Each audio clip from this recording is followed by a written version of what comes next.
Amin Bojo, Jill Indigenous, Skugog Minisin Danjaba. I just said to you hello and welcome. My name is Jill, and I'm a member of the Mississaugas of Skugog Island First Nation, and I live there as well.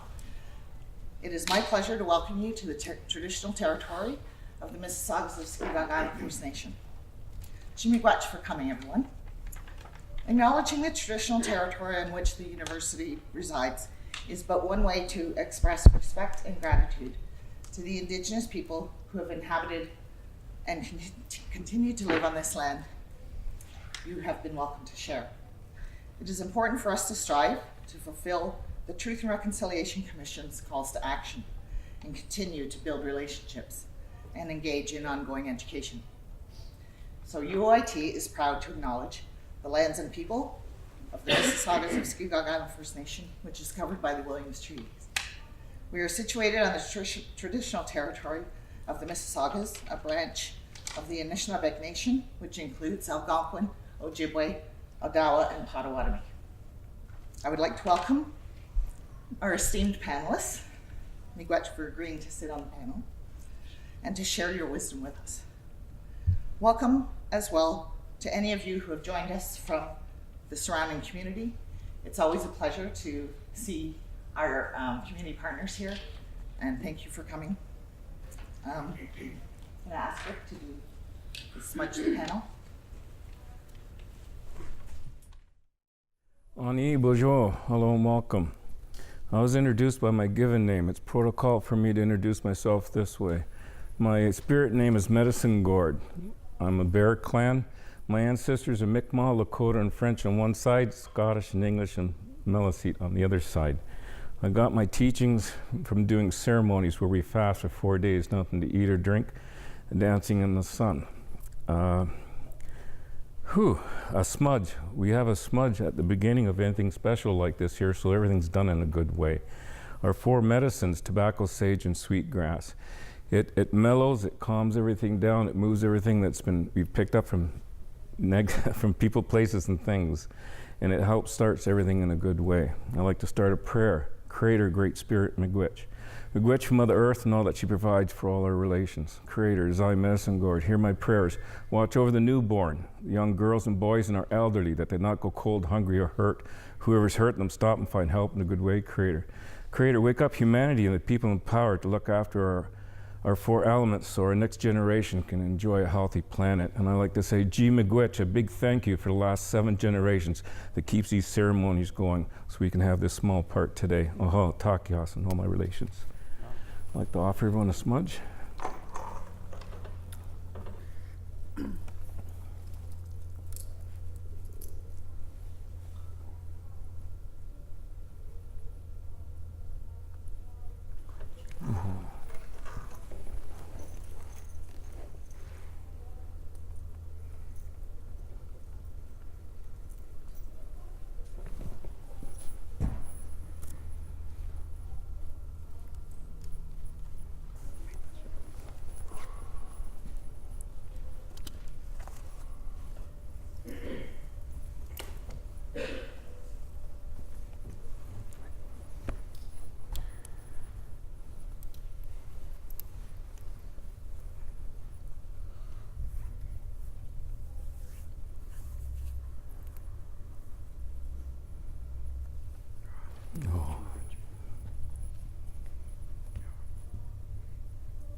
Going to take a moment to give each one of our panelists a small gift of appreciation and a tobacco type.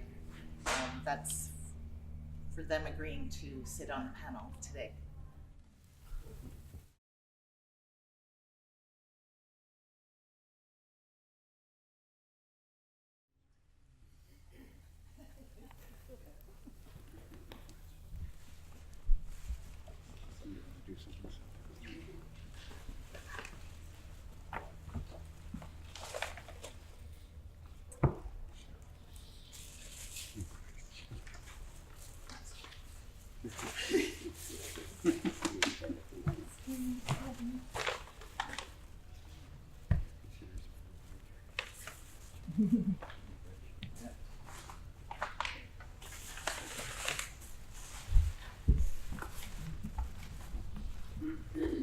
I want to thank both Jill and Rick for being here today, along with Carol Ducharme. They're part of our Indigenous Educational Cultural Services component within student life, and they've been hugely influential behind the panel coming to fruition today.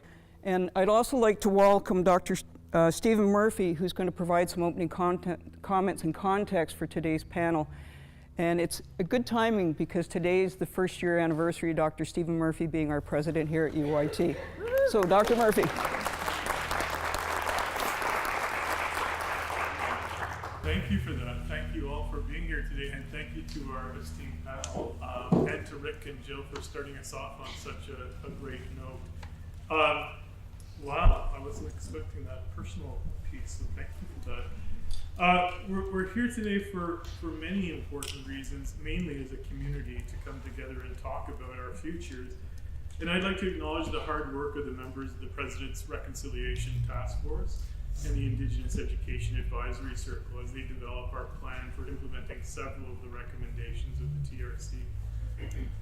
Learning to respect, value, and include Indigenous perspectives and ways of knowing is an enormous part of reconciliatory education.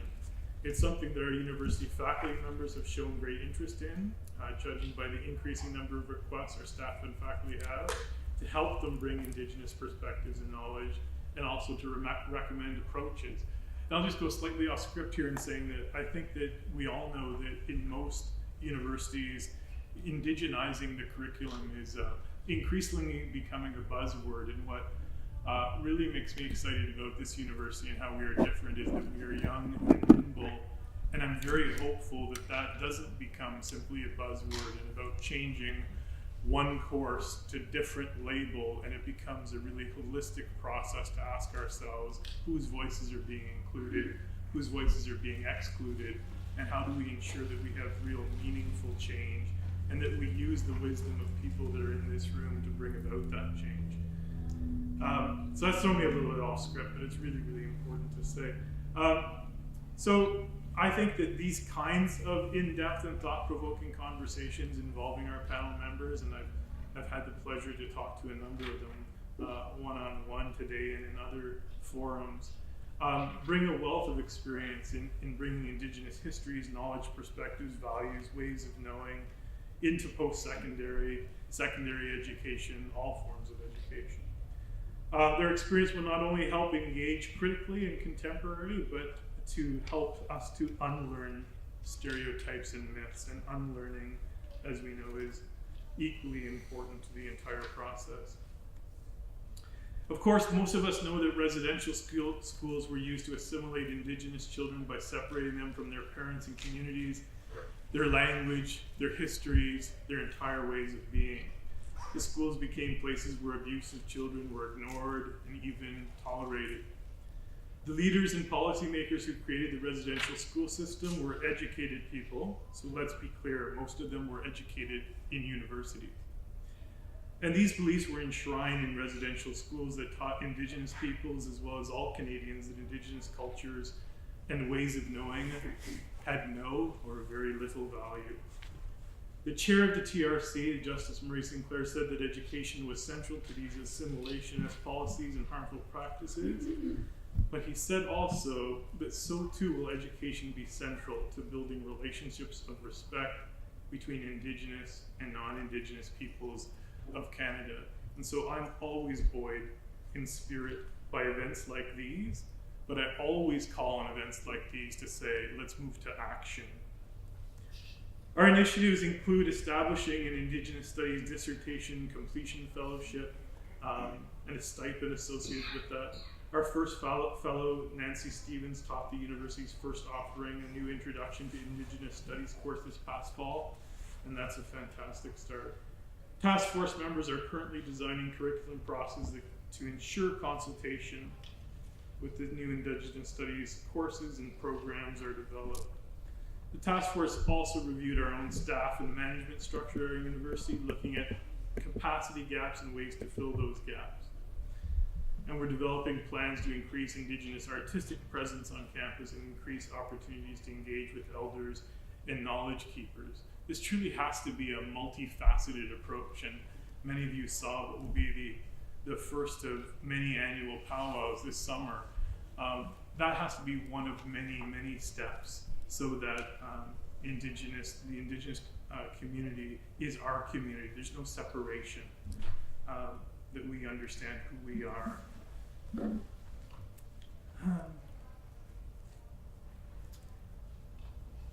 Our university was honored to host and participate in the powwow I just discussed this past September. And while our planning process is ongoing, the task force has engaged in several initiatives towards educating our university community on the need to address the ongoing legacies of exclusion and trauma of Canada's residential school system. We can do much more than we think as a collective, and I believe there's a lot of power and will to change in this institution. The task force and IEAC, in Kevin Lamoureux and the National Center of Truth and Reconciliation last May,